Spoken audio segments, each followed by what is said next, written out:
Bonjour, aujourd'hui je suis avec Mélinda Schilje et j'avais envie de lui poser une question. Pourquoi faire dialoguer le manuscrit médiéval et le livre contemporain? Alors, première question, pourquoi tu as eu envie de participer à cette exposition? J'ai découvert l'enluminure avec toi en te demandant de créer la couverture de mon livret de contes. Ce livret de contes, je l'ai créé à partir des histoires que j'ai inventées pour mes enfants. Et j'ai toujours trouvé qu'il y avait une certaine animation dans les enluminures qui permettent d'aller vers l'histoire qui est créée.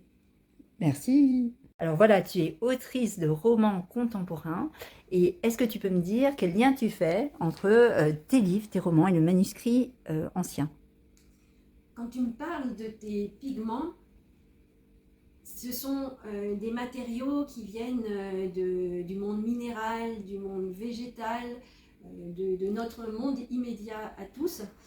Et pour moi, je vois un lien assez direct avec l'édition, notamment l'édition indépendante, qui va d'une façon assez naturelle chercher l'histoire qu'elle veut rencontrer. Et de cela, je m'en suis rendu compte plus particulièrement avec mon livre À la hauteur, qui est une éco-fiction, parce qu'ici, il s'agit de rétablir un lien avec une nature bouleversée. Il s'agit de reconstruire quelque chose pour retrouver une proximité à notre environnement.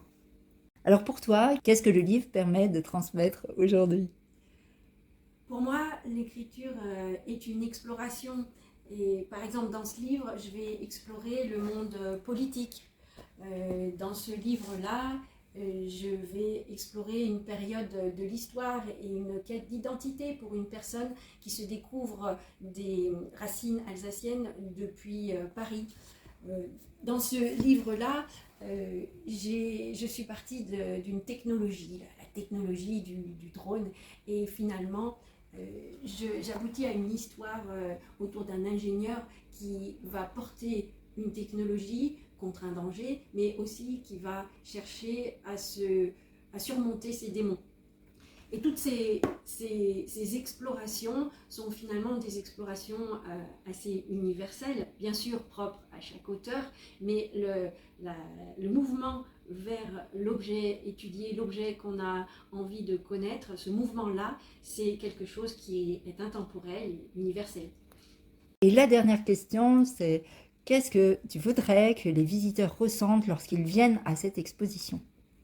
J'aimerais qu'ils se sentent embarqués dans quelque chose d'intemporel qui part du manuscrit d'antan à l'histoire moderne d'un ingénieur, par exemple.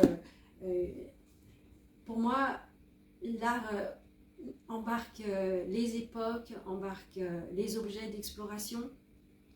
Et dans une telle exposition où le manuscrit montre des détails, montre un art fouillé, dans cette exposition, pour moi, on voit le lien avec le travail de l'écrivain qui, chaque jour, va prendre un temps pour chercher dans les mots ce qui va amener l'histoire, ce qui va amener l'exploration qu'il est en train de mener pour transmettre quelque chose à un lecteur. Merci. Alors si cette rencontre entre création contemporaine et manuscrit médiéval vous interpelle, dites-le moi en commentaire.